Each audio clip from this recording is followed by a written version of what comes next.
Hey everybody, John with Owl. I am back. You might recognize that vehicle. I'm not good at this. The vehicle behind me, it's an Owl Ultimate Revel Build. I did a video once before during lockdown showing you all the exterior parts that we put on that. Some stuff made by Owl, some stuff made by other companies. And what can I say? It went way farther and wider than we ever expected. People really like this van. One of the major complaints we got was we didn't show enough of the interior. Well, this is a Revel. We work with Revels all the time. And I made the mistake of kind of assuming that only people that own Revels would want to watch that video. Well, there's tons of people that don't, and they don't know what the interior looks like. So I'm going to go through the interior. Even cooler than that, I waited to do this video because we just got a brand new lithium-ion power system for this whole van. 420 amp hours went in there. All the stock factory wiring, batteries, and all that stuff was torn out of this vehicle. It is upgraded now. It is fantastic. I can't wait to show you the lithium power system in this van and why it kicks butt. I can't say bad words. Why it kicks butt. Few minor changes on the exterior since the last video. One, I added this really sweet sticker right here. And I don't know if you guys know this, but stickers and lights really help how well you do off-road. It's a top tip. I also put Max Tracks on the side of our roof rack, so we got a little bit more kind of space on top to sit with lounge chairs and enjoy a beverage. We also have, I had a Sherpa on here last time. That is now our B2 carrier. This is actually a prototype, so it's way less nice compared to the final production model. What I find is when you actually make the parts, you get the stuff that has a problem or a blemish or isn't quite as good, and you got to save all the good stuff for the customers. This is where you mount a large box. The final version has another mounting area on top. You can put bikes on here and it is rock solid. Those are about the only exterior changes since the last video, but there's some major changes underneath. I'm going to splice in some video. Well, let me show you this, okay? So if we go under the van, we'll talk about this, but it's really what you don't see here. I'm going to cut in some video I took, it actually wasn't this Revel, but of another Revel, of what the cabling looks like.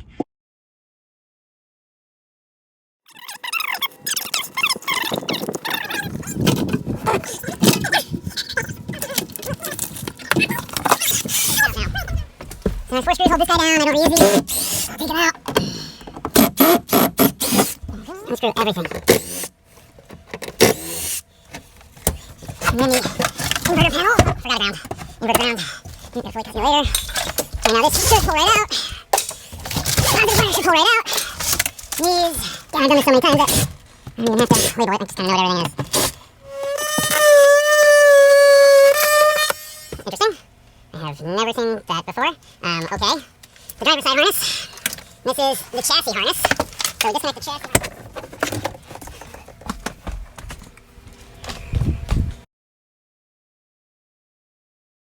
Out. So what I'm going to do first, we're going to do a quick tour of the inside for folks that wanted to just see what the Revel is like inside.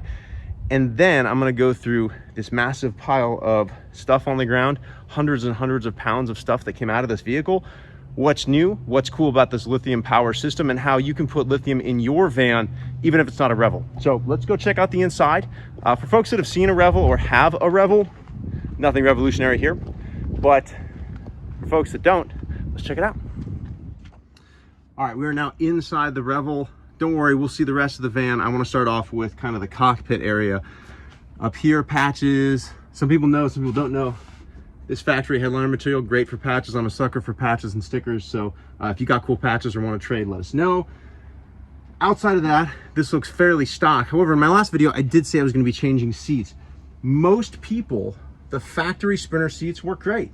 It's no problem. They're very nice seats. They're covered in, I think it's like a vinyl or a leatherette. It's not really a leather, I don't think, but they look nice and they're comfortable. My back gets crushed by them. No other car but a Sprinter, so I had to switch it out.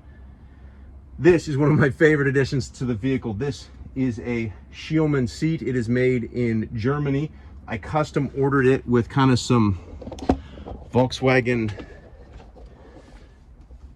kind of Golf R stitching. I just think it looks great. Our color is blue, so I'm a geek for that kind of stuff. I think it looks a little bit old school, a little bit different, so I love that. But this seat is incredibly comfortable. Most people don't know this, but a soft seat feels good to sit in when you're at a dealership and when you're just kind of getting in a car for the first time. You actually want a firmer, flatter seat for long journeys because it's actually going to be more comfortable in the long run. This seat, when you get in, it feels a little bit firmer, but it's very, very adjustable and it's super comfortable. In the materials, Germans know how to pick out some good leather. We've got this is an automotive fabric from the actual same manufacturer in Germany that makes and supplies Volkswagen, so you know you're getting a really nice, durable fabric. In addition to just looking better, this is really, really cool. Let me clip you guys on to show how we do this. Lots of people have swivel seats in their Sprinter, and one of the things that's really annoying about a swivel seat, I'll duck down. One of the things that's really annoying about a swivel seat is you have to kind of slide the whole seat forward, then you reach under, unlatch it, swivel it around, and then slide the whole seat back. This one, the guys at Shieldman made a really smart decision. They put a latch. You know when you're getting into like a sedan or a coupe that only has 2 doors and you want to get in back? So this flips forward. So what you do is come in here, you release this latch that allows it to swivel, and then you just pick up on this, and look, now the whole seat swivels, and you don't have to worry about sliding it forward and backwards. You can if you want, easier if you sit in it, get a little bit more torque. Slide it back, you've got your table here. In a Revel, you've got this table that flips out, flips down, pretty comfortable. I wish this table would slide back and forth. I think there's an opportunity here for this to be a little bit more functional, but really, really great. I have my kids sit here. I don't know if you can see this. There's a bench seat. I actually got more of that cloth from, ow, just hit my head. This Shieldman seat here. And we're gonna take this off. We're gonna get rid of this kind of early 2000s accent piping. We're gonna redo this seat with some nice leather and that same cloth. But anyway, that's later on. In fact, down here, hiding, you can kind of hear it whirring a little bit. That's our lithium system. We're gonna talk about that more. But these seats swivel. It makes a nice little dining, eating area. It's really fun. You can even have this up. My kids like to eat food on here while we drive. So that's nice. You've got windows here. These windows have dual. This is kind of a blackout. Here's a screen if you want to open it. Going on, what else do we have here? This is just kind of personal touches that I did. I put a little hook here for the keys. Now that they're remote and you don't have to actually put them in a vehicle, I always lose them. So I put a little hanger here, hanger here. This is a wireless 6-shooter. This is how I operate my lights on top of the van. This is a remote wireless. It magnets right on there. So that is something that you can take around outside with you if so desired. What else do I have here? Scoot the seat forward and rotate it a little bit. Pedal box right here, pedal box optimizer. Anytime you put larger wheels and tires on a van, it's going to gear it. Here's where I'm out of my comfort zone. I think it's taller. Anyway, makes it a little slower off the line. That actually kind of interrupts the signal from the accelerator. So what happens is when you push down on the accelerator, instead of having a long pause before the vehicle starts to roll, it actually tricks the computer into thinking that the accelerator has been pushed a little bit faster sooner, and so the van becomes more responsive. It's something that personally I like. A lot of people do to their vans, and it seems to change the performance once you put larger wheels and tires on. This is probably not worth saying in a video, but I got a money bag from like Amazon, and it keeps all my papers and pamphlets and booklets in this slot. Since Sprinters don't have glove boxes, I like stuff to look a little bit neater and tidier. It was, I don't know, like $10 or something on Amazon. So that's what I use there. OEM factory weatherproof floor mats. Of course, I ordered the Gen 2 ones by accident, so these don't fit perfectly, but I don't know. I use them anyway. There are Gen 3 ones. Going to the rest of the van, you have got a cook set here. It's actually an induction system here that allows you to cook. I don't do a lot of cooking in vans. It's kind of either ready to eat or I cook outside. So I don't use this that much. So I actually keep a paper towel holder here that I use some carriage bolts to slide into the ram track here. And then I put paper towels here. And honestly, with induction, unless you're like cooking some crazy stuff that's going to catch on fire, you're not getting a ton of heat up here anyway. That's kind of the whole purpose of induction, is it only heats up kind of what's locally on the stove. This is our owl cutting board. This is actually a Neapolitan version. We don't really sell this. I think it looks kind of cool. Kind of a special edition for Revel, Ultimate Revel builds and so on. Sink works like any other home sink. This sink actually collapses down, and the cutting board on top makes a little bit more counter space since we don't have much counter space in a Revel. This flips up. As long as the water pump's on, that all works as usual. I don't know why it's low water pressure. There we go, a little bit better. You just want to make sure when you close this lid that you don't turn that faucet on. That is kind of a common gripe. So that's kind of this area. You've got some storage down there, fridge right there. That all works pretty normally. One thing I've done here for this top part, that's an iPad holder for the bedroom area, is I put some adhesive neoprene on the sides here, and then also some on the lid. I just like to kind of cut down on rattles and jingles as you're driving. And so anytime you have a cabinet with hard edges and you have like cups in there or something, it's going to kind of make noise while you drive. So added some neoprene to the inside of that. A lot of people want to see what the bed and bathroom and shower area look like. This is the bed, bathroom, and shower area here. Pretty straightforward. You've got a fully wet room, so basically the bathroom here, or the toilet, it's in there while you're showering. It's getting wet. It's no problem at all. Obviously, you want to make sure you close the place where you keep your toilet paper there, and there's a little bit of vent in the roof with a fan that can be turned on. All pretty simple. I don't know, you don't really need a shower in your van. A lot of people go without it, or they have exterior showers. It is kind of nice to have, but in a 144 it does take up a lot of space. This is the bed, and that goes down like that, which I can drop all the way down. This is the garage area. I actually used some carpet tiles from like a Lowe's or a Home Depot. I just stick it down with adhesive. It comes with adhesive on it, and I cut it out, and it just gives it kind of a nicer feel in here. You've got garage lights in here, so I can turn these lights on. You've got some privacy curtains in the back that you can unzip, which I can show you in a minute. Things I've done, this is just a little temperature sensor. It allows me to know what the temperature is inside of the van, and then there's one on the outside as well. I don't know if I have the outside one turned on. Anyway, so that's attached under the van. This is for a cell phone, so at night I can put my cell phone. It's just an adhesive thing. You can wrap the cord around it. You've got a window here, again, with screen and privacy if you want it. I'll show you how this bed goes down.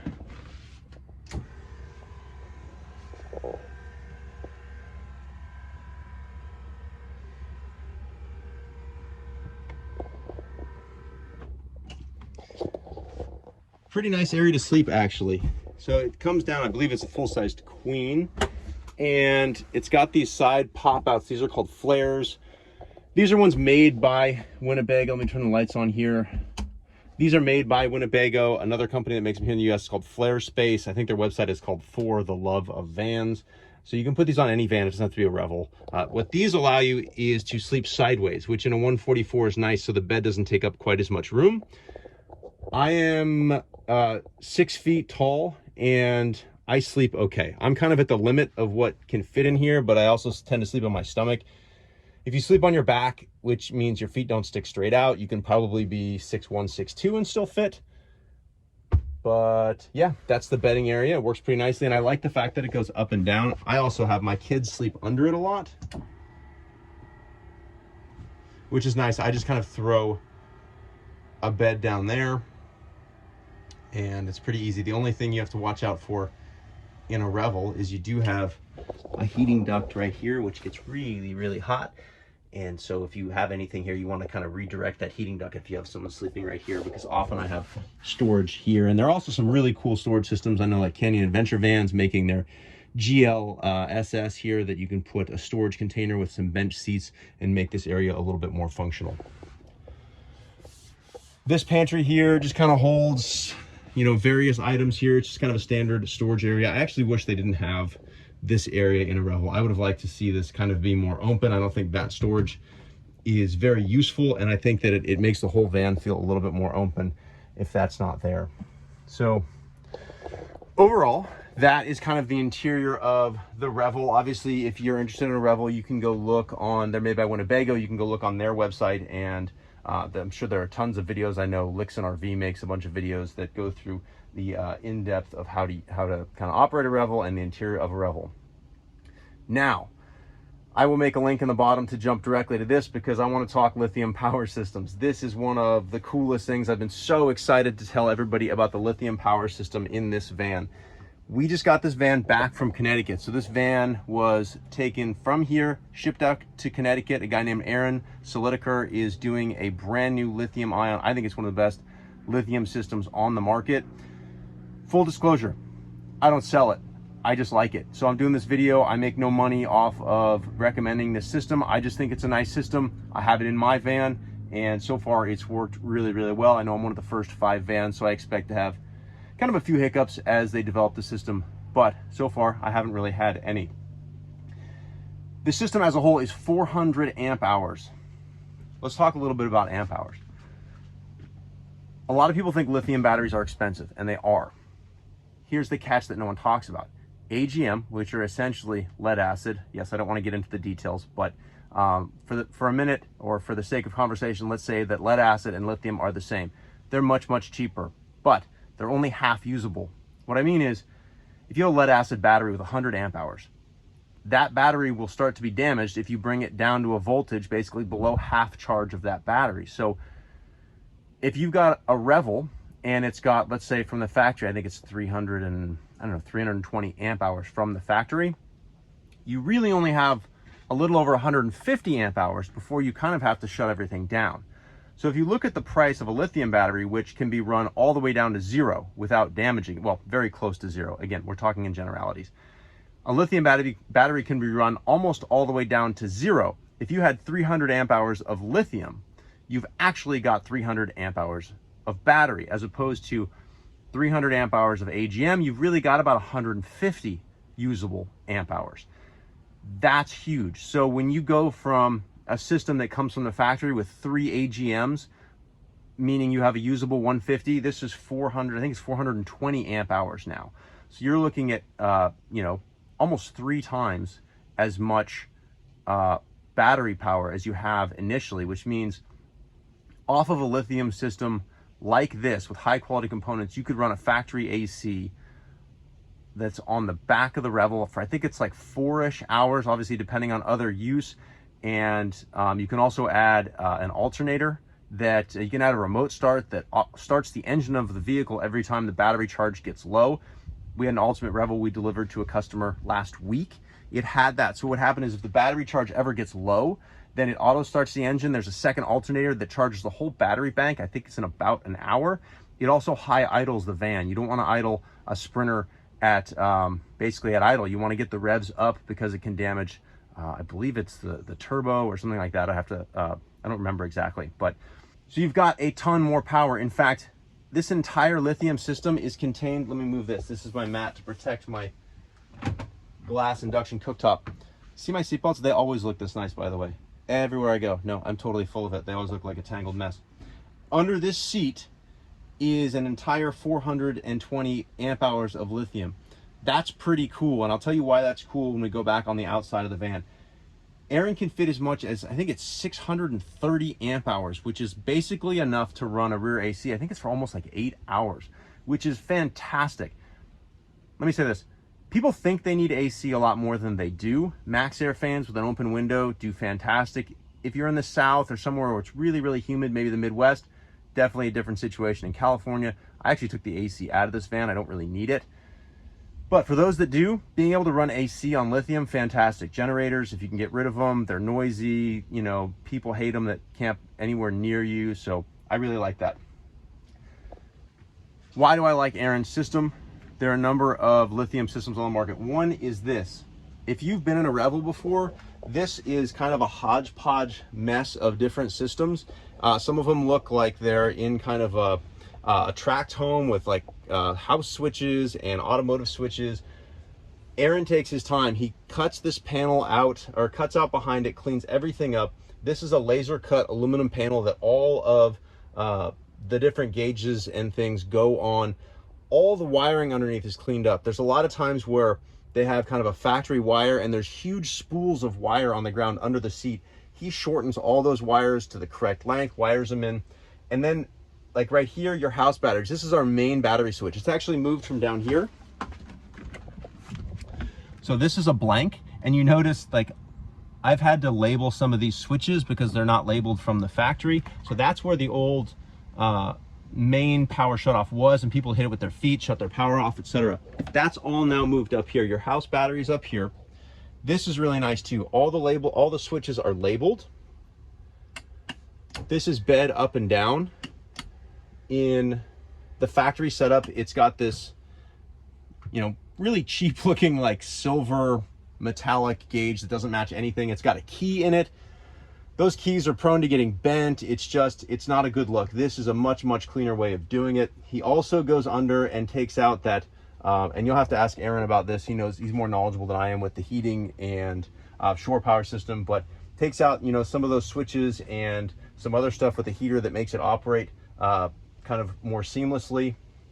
He also takes, this is for the S-bar heater. This is moved out from underneath. It's now up here for code reading. So if you ever have trouble with part of your heating system, that's now moved up. You can read the code right here. Here is the shore power 12-volt heat. When it's on right now, even though we're not on shore power, that's just the light. But if you're on shore power, that's what you would use. Right here is a DC to DC charger. That's the charge coming in from our solar panels. Right now we're getting 14.6 volts, 10.3 amps charging the batteries. Over here, your Victron energy battery monitor. Right now we're at 100%. This thing also has an app. You can scroll through to get the voltage. This will also tell you kind of what's being used and how much volts are going out as the different systems in the vehicle are being used. You can also access that via Bluetooth. Here again, the switches are labeled bright, dim, bathroom, and so on. So overall, you get a much cleaner look of kind of the interior panel and the control panel of the vehicle. Better yet, under the seat, the rat's nest of wires is all cleaned up. So let me do this. Let me take you outside, and I already spliced in the wiring stuff underneath. And now I'm going to show you basically what comes out of the van when the lithium stuff goes in. Over here is all the stuff that comes out of the van. I'm going to save the best part for last, but you can see here's the inverter that comes out. The new one is a pure sine wave inverter that goes in, 3000 watt. That's what comes out. You can see these are the AGM batteries that weigh an absolute ton. Those come out. You've got trays that come out from underneath. All this stuff hangs out below the vehicle. And anyone who likes to go off-road knows that you want to get as much stuff high up. This is the reason we increase the height of off-road vehicles, why we use big tires. It's to get stuff from hanging out underneath. And it's an absolutely favorite thing to do of RV manufacturers is just hang tanks and batteries and cables all underneath the van. It's fine if you're on the road all the time, but if you like to go off-road, which these vans do, you need that stuff out of there. Here you can see kind of the home appliances. Like this is basically a junction box that's used in home construction. You've got all these kinds of parts that come out. All that stuff gets cleaned up. And then here is, look at this. Here, I put a tape measure here so you can kind of judge the size of the pile of wires. This is not a joke. Look at that. I feel like this should be the cover of the video. Look at this stuff. This stuff is no joke. Look at the thickness of this stuff. It's probably worth some money. That's copper right there. But look at the absolute thickness of these cables. So these run back and forth across the van underneath because you've got batteries laid out. Look at the size of that cable. You've got batteries laid out all over the van underneath, and they need to connect the batteries. And so what happens is they run these really thick cables that run across the van. And when you have one, I mean, you can just hear the way it thuds.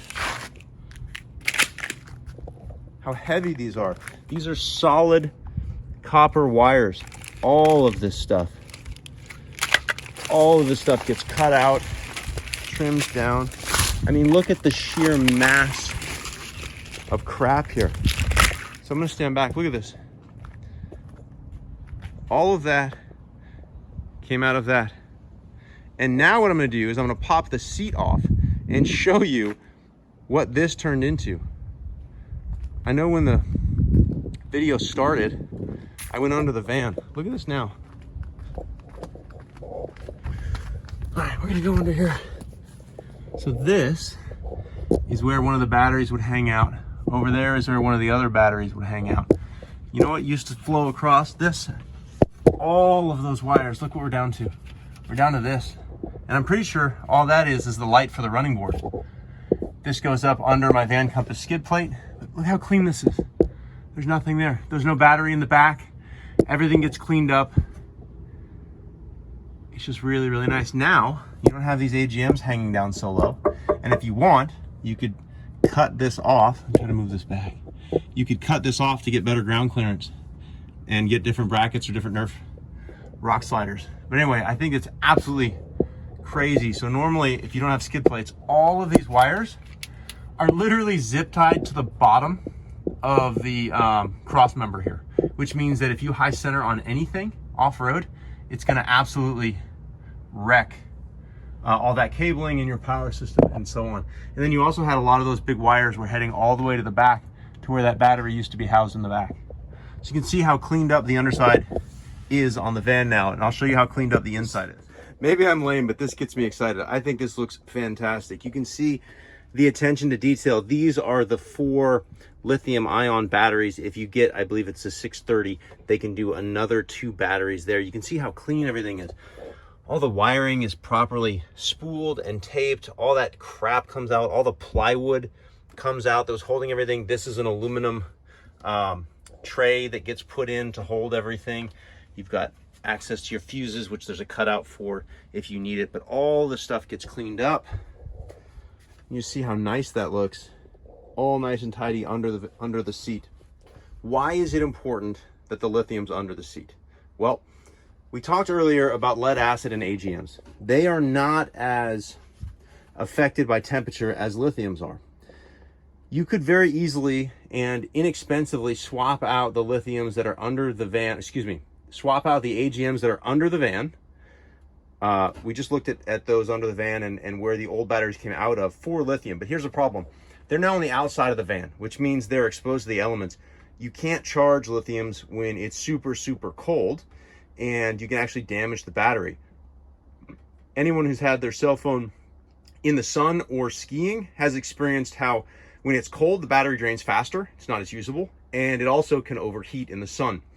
By putting the lithium ions inside the vehicle, what you've done is it's inside kind of the temperature controlled area, whether it's heat or AC or air. So you're gonna have a more livable temperature, which is what lithium's like as well. So that's why it's important that this entire system is inside and under the seat. So whether you have a Revel or not, you wanna make sure that if you have a lithium system, you wanna get it inside the insulated and heat and air conditioned area of the vehicle. It's gonna make your batteries last longer. It's gonna make them work better. And that's why it was so important to get everything kind of tidy and neat under here. So I wanted to show you kind of the guts of the system because I think that it's that attention to detail. It's what goes on behind the walls, which you don't see, that's important. I walked through of this van. Again, this is the ultimate Revel build. We've now got, dare I say, an ultimate power system in it. I've been really, really happy. I've used this a few times now, and just the simplicity of the new board with the main shut off, the bed up and down, kind of everything the system does, it takes away all the complaints that I have ever had with this vehicle. Looking at this pile of stuff, I don't want people to think that we're bashing Revels. I absolutely love my Revel. I love the value. I love everything. I love how capable this is. Again, I used it just yesterday, stayed in it just yesterday, and it just made me remember how much I enjoy these vans and how nice they are and how simple they are to use. They just some minor modifications that you can do as a buyer to make these things absolutely fantastic. So that again is the Owl Ultimate Revel. I will continue to do videos on this vehicle as we add cool items that I think people would be interested in. Again, we don't make this power system. I just thought it was something that was really cool that was on this van. I know a lot of people that are building vans are interested in power systems these days, and hopefully you gained something out of that. Finally, I want to say quickly thank you to everyone that liked and subscribed and shared our last video. That we put these videos out just to kind of share what we do, and that helps to get to more people that are maybe building vans or looking at how to do it, etc. So thank you for that, and if you need more info on our parts, you can go to owlvans.com. Thank you.